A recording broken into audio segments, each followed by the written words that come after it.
Chosen one, stop right where you are and take a deep breath. The fact that you're seeing this right now means it isn't a coincidence, and you can sense it deep in your spirit. There's something you've been wrestling with, a pattern or mindset you keep falling back into, even though it drains your energy and blocks you from the breakthrough that's meant to be yours. Before we dive into why you must stop doing this, pause and comment 777 below. That single act is a commitment, a signal that you're ready to release what no longer serves you. If you stay with me until the end, you'll discover what God knows about your struggle and why it's time to break the chain for good. You've noticed how a certain behavior keeps showing up in your life. Maybe it's negative self-talk that undermines your confidence, or a tendency to replay old traumas instead of forgiving and moving forward. It could be a habit of comparing your journey with others' accomplishments, leaving you feeling perpetually behind. Or maybe you cling to relationships that drain your peace because you're afraid of being alone. Deep down, you might know this behavior isn't serving you, yet it's become so ingrained that you rarely question it. Whatever it is, that subtle whisper telling you enough is not just your imagination. It's the voice of divine guidance nudging you toward the transformation you've been praying for. If you ignore that inner conviction, you're essentially resisting the path God has laid out for you, one that's designed to bring lasting fulfillment and freedom. Sometimes this habit disguises itself as something harmless, yet you can feel in your gut how it sabotages you. It might be scrolling through social media first thing in the morning, instantly drowning in comparisons so that instead of feeling inspired, you feel deflated before your day even begins.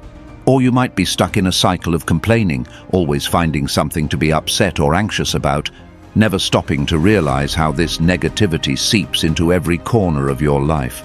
You know it's time to make a shift, but a part of you resists because it fears change.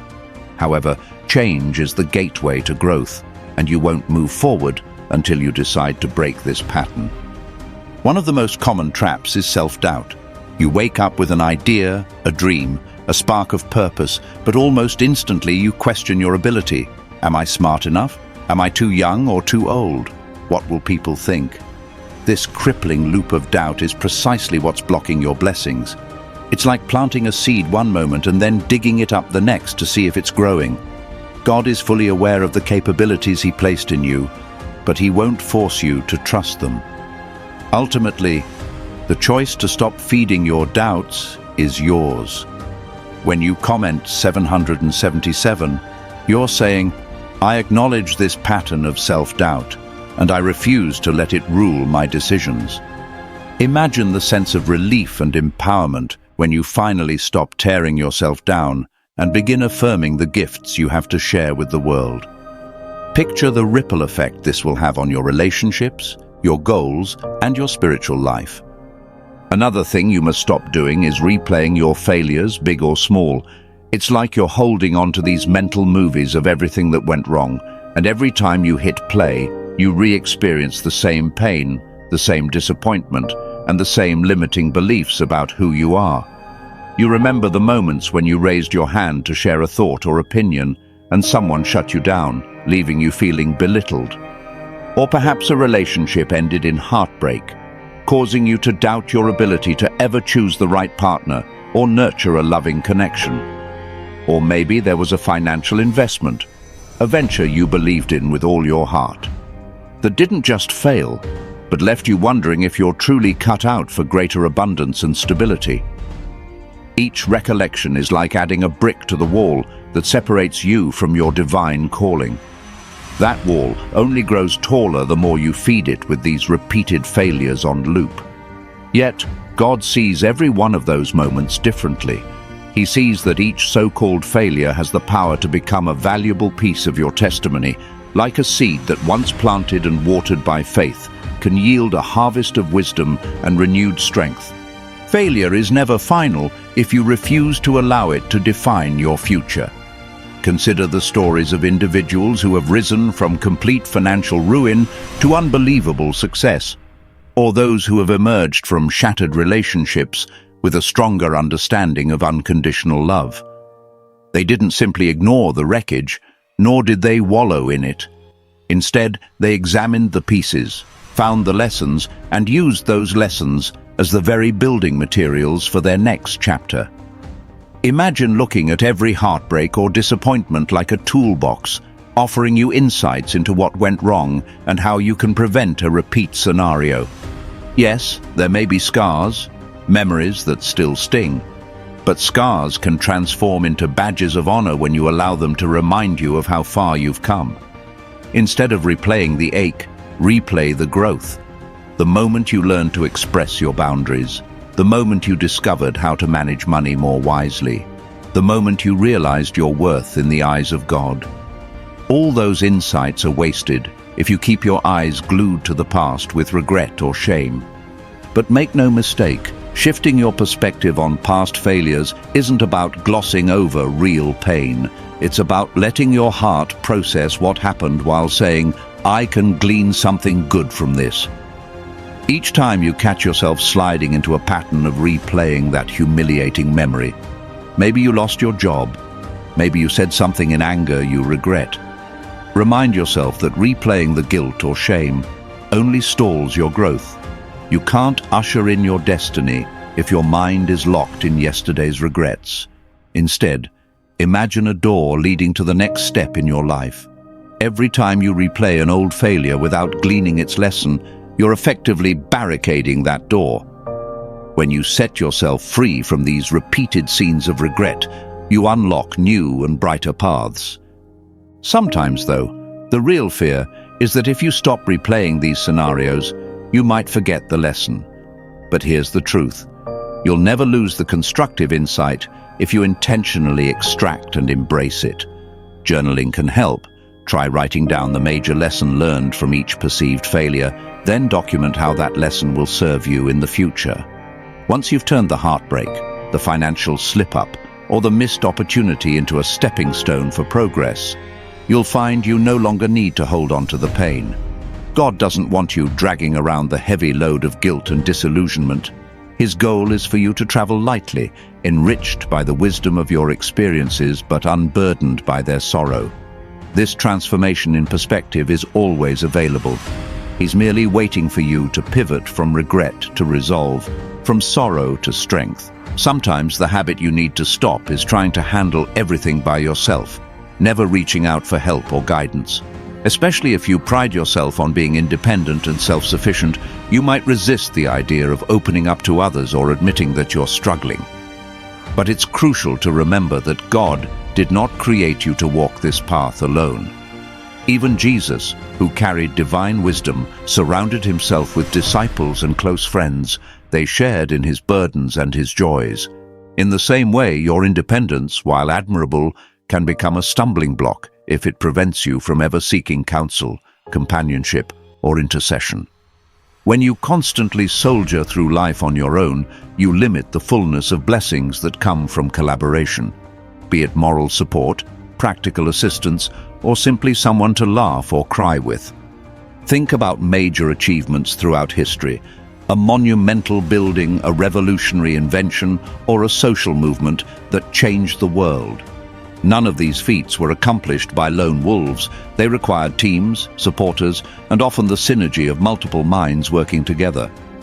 When you decide you must figure out everything without leaning on another person, you inadvertently cut off avenues of grace and favor. God often answers prayers by sending the right individuals at the right time. Whether it's a mentor who offers you clarity, a friend who lends a listening ear, or a professional who has the exact skill set you need to move forward. By refusing help out of pride, fear of judgment, or simple habit, you might actually be turning your back on the very solutions God placed in your path. Asking for help isn't weakness, it's courage in action.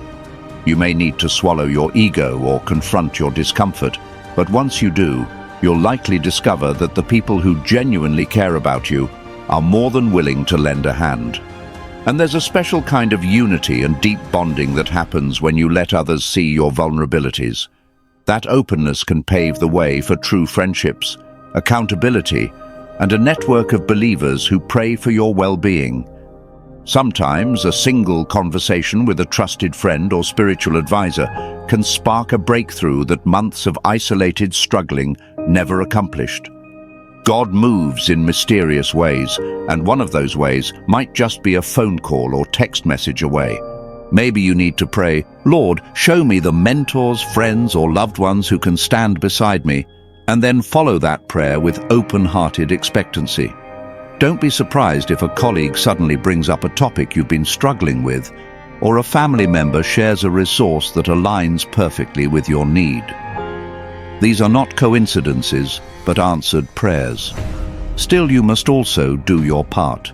Respond to that nudge to reach out, schedule a meeting, or say, "I could really use some advice on this."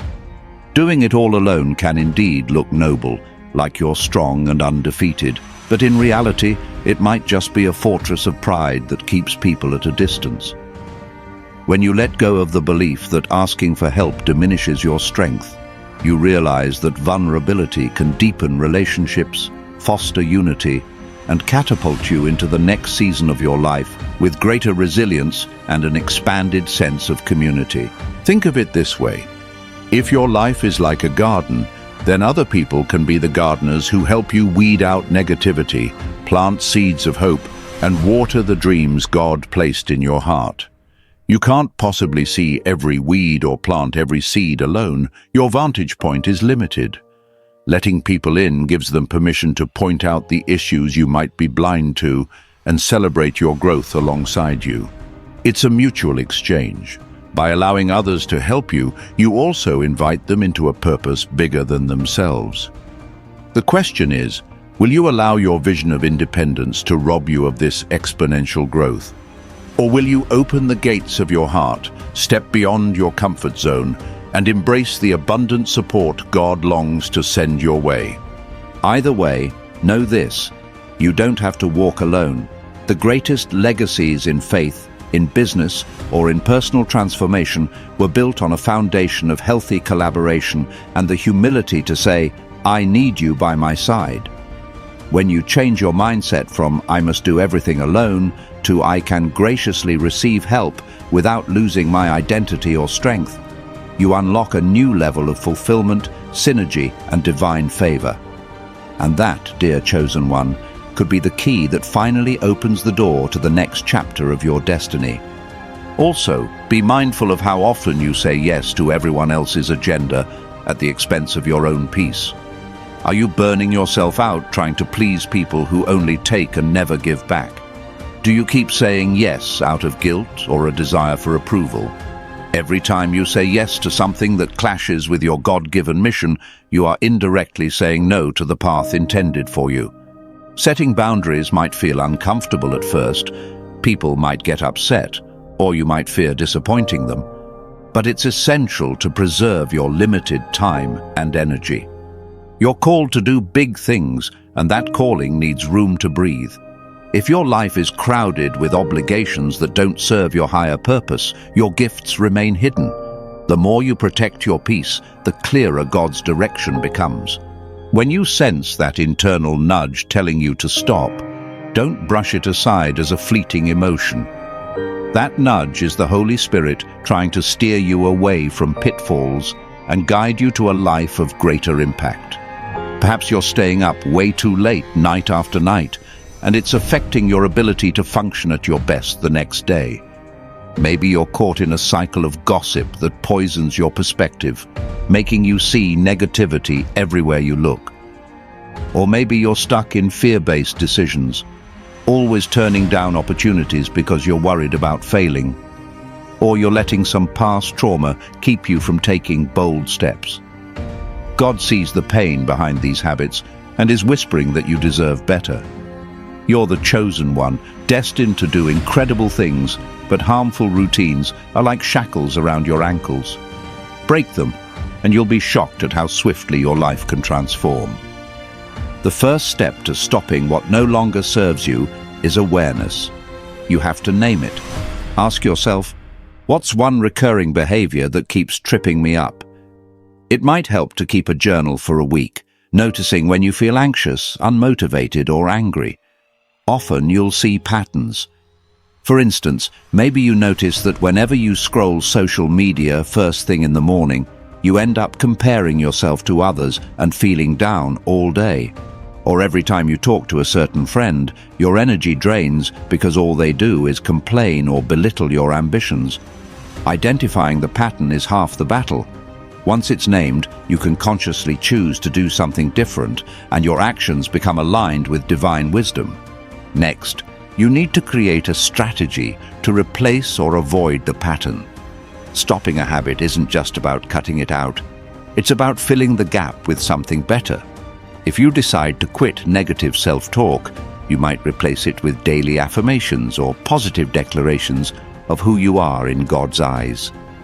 If you choose to avoid toxic relationships, you can spend that reclaimed time nurturing connections that uplift you or investing in personal growth. If you're used to staying up too late, try implementing a bedtime routine that calms your mind, prayer, reading, or journaling. The key is to find healthy, positive behaviors that naturally crowd out the negative ones. One powerful method is accountability. Confide in a friend, mentor, or family member who respects your journey. Tell them, "I'm working on stopping this habit. Can you check in with me once a week?" Knowing that someone else is aware of your commitment can be a game changer. Make sure they're the right person, someone who truly wants to see you grow and isn't competing with you secretly. When you falter, they can remind you why you started.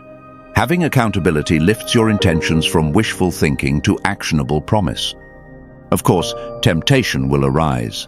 Old triggers will resurface, whether they're emotional or situational. The difference now is that you know the consequences of ignoring the call to change. If you keep repeating that old pattern, you risk losing out on blessings that are lined up for you. God doesn't force you, He invites you. He's a loving Father, not a dictator. He sees your potential and wants you to align with it.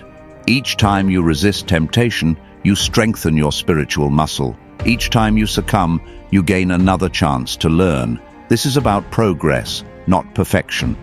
The big question is, how committed are you to becoming the person you're destined to be?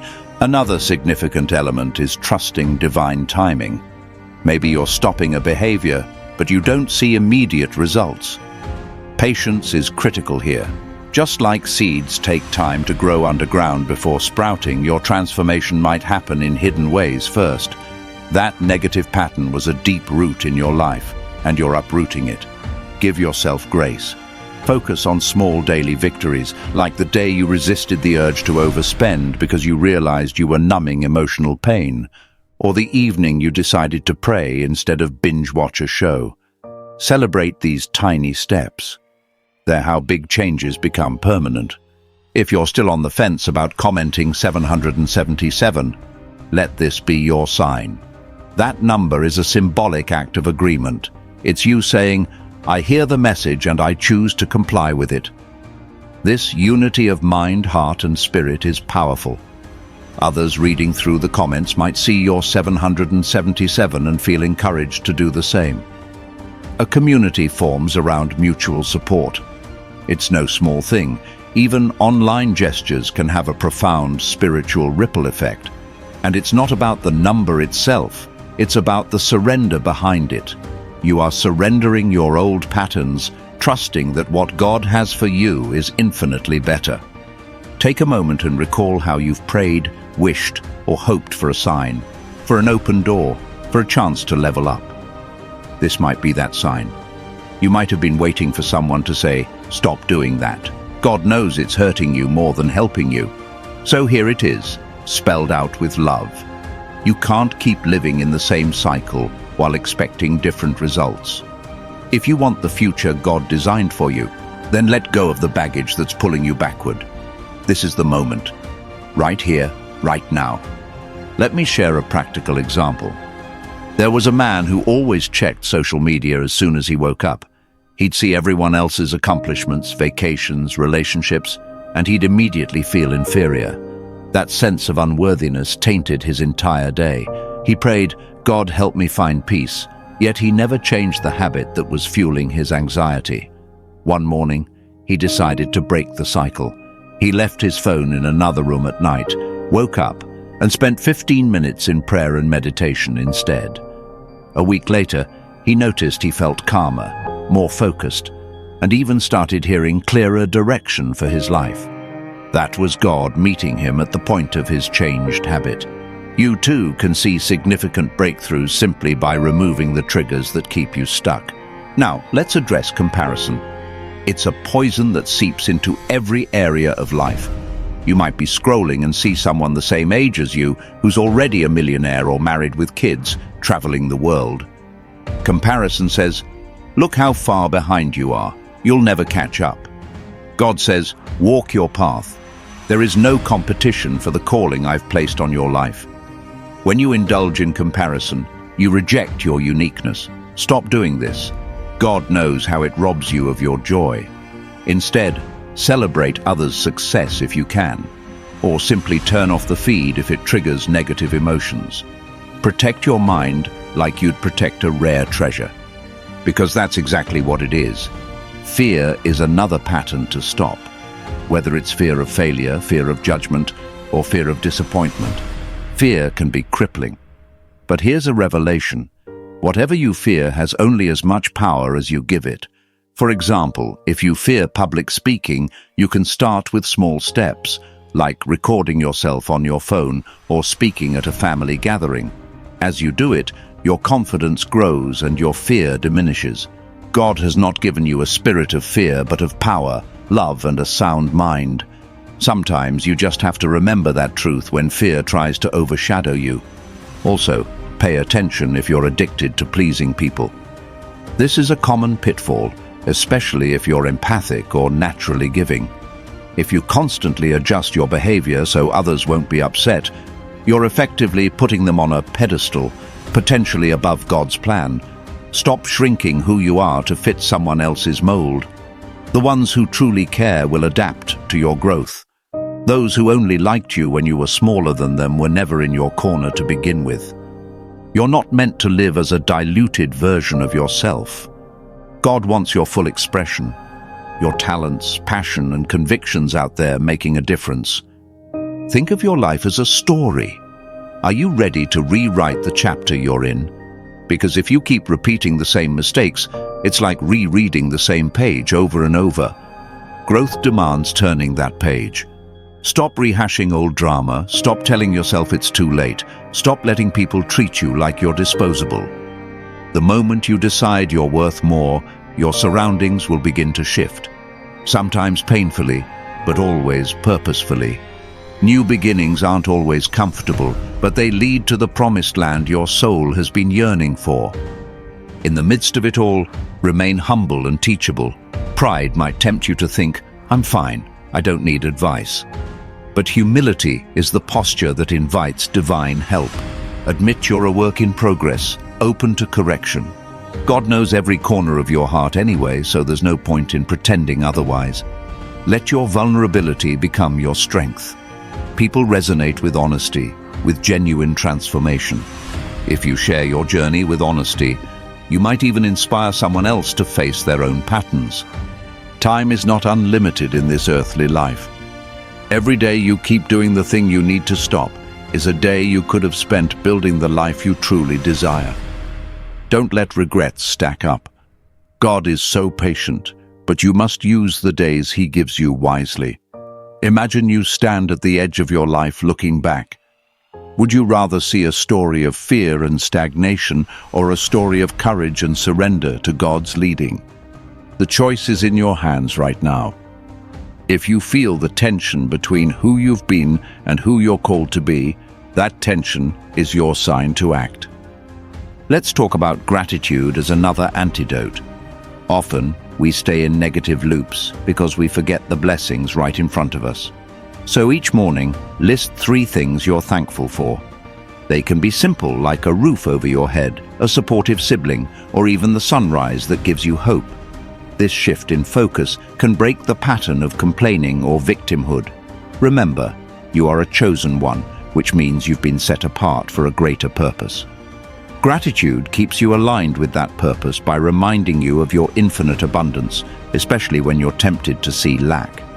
If you're still reading or listening, that means something in your heart resonates with these words. You know it's time for a reset. You can start by telling God in a simple prayer, "I'm done clinging to what harms me. Strengthen me to do better." Affirm this daily, especially when the old pattern tries to creep back in. Visualize yourself free from the cycle, happy, stable, moving steadily toward your goals. Realize that small discipline done consistently over time leads to massive breakthroughs, and each time you sense doubt rising, recall that God sees the bigger picture and is urging you forward. You might wonder, will I have to do this alone? Not at all. That's why I urge you to type 777 in the comments. Connect with others on this journey. Build or join a community of people aiming higher. Online or offline, surround yourself with voices that echo the direction you know you must go. Even if you have just one or two people supporting you, that can be enough to sustain your momentum. Where two or more gather in synergy, the energy multiplies. Don't discount the power of spiritual or emotional community just because you haven't found the perfect group yet. Start with what you can find, or even create your own circle of accountability. At this stage, let's talk about the difference between condemnation and conviction. Condemnation is the voice that says, "You messed up, so you're worthless." Conviction says, "You messed up, but you can change." God never condemns you, He corrects you. If you feel that nudge to stop a behavior, it's conviction, an invitation to be refined, not a judgment that you're hopeless. Embrace that conviction. Real transformation requires acknowledging where you went off track without sinking into shame. Remember, shame keeps you stuck, but healthy conviction lifts you higher. As you progress, be prepared for tests. Often, when you decide to break a toxic habit, life throws situations at you that tempt you to go back. This is not a punishment, it's an opportunity to show you've truly changed. If you break free from negative relationships, expect to hear from one of them out of the blue. If you decide to stop overspending, watch for a sudden sale that beckons your impulse buying. Stay alert. Look at these as pop quizzes. Each time you pass, you strengthen your new identity. If you fail, you learn something new about your triggers. Either way, you keep moving forward with the knowledge that the old pattern no longer has dominion over you. It's crucial to keep your eyes on the ultimate vision God placed in your heart. When your reason is strong, the how becomes clearer. If your dream is to start a non-profit for underprivileged youth, then your old habit of laziness or procrastination has to go. You can't keep sleeping in until noon and expect to run an organization that changes lives. If you feel called to minister through music, your old pattern of self-sabotage can't remain. The mission is too big to let it be derailed by your own repeat mistakes. The difference between staying average and stepping into destiny is often the willingness to let go of behaviors that do not align with that destiny. Let's consider the spiritual dimension. Maybe you felt distant from God because you keep indulging in something that clouds your moral compass. It could be lying, anger, lust, or anything that causes guilt and shame. Know that God still loves you infinitely, but every time you engage in that behavior, you dull your spiritual sensitivity. He's calling you to repent, which means to change direction, to turn away from what dulls your light. This shift can lead to profound spiritual breakthroughs, like hearing divine guidance more clearly or experiencing deeper peace. And yes, it often requires a short-term sacrifice of immediate gratification, but the eternal benefits far outweigh the cost. Sometimes you hesitate to stop because part of you actually enjoys the habit. Maybe it's comfortable, even if it's destructive. Familiarity can feel safe. Yet that safety is an illusion. The real safety is in God's hands, trusting that letting go of the old will pave the way for something new and better. Letting go is scary because it requires faith. But every major blessing in life requires a leap of faith at some point. If you're never uncomfortable, you're probably never growing. And if you're never growing, you're not fully living out your chosen purpose. In the end, this entire message boils down to this: God knows exactly what you're doing that's holding you back, and He's lovingly saying, stop. Not to punish or shame you, but to set you free. He wants to see you flourish, to become a blessing to those around you, to reflect His goodness in every corner of your life. The question is, do you trust Him enough to obey that call? When you type 777 and decide to cut off that habit, that mindset, or that toxic tie, you align yourself with a divine unfolding of events. Doors open that were locked before, relationships transform or new ones appear. Opportunities surface from unexpected places. And the best part? You'll feel lighter, more at peace, and more aligned with your true essence. Chosen one, your time is now. This is your wake-up call. Stop doing the thing that God has been putting on your heart to let go of. The reason you're here, eyes locked on these words, is because it's no accident. You are loved, you are guided, and you are capable of incredible heights. Once you strip away the habits, influences, or thoughts that drag you down. So leave your comment of 777, make a firm decision to break free, and step courageously into the future that's been waiting for you. Let the transformation begin, and watch how every aspect of your life shifts as you walk away from old chains into a realm of unlimited possibility.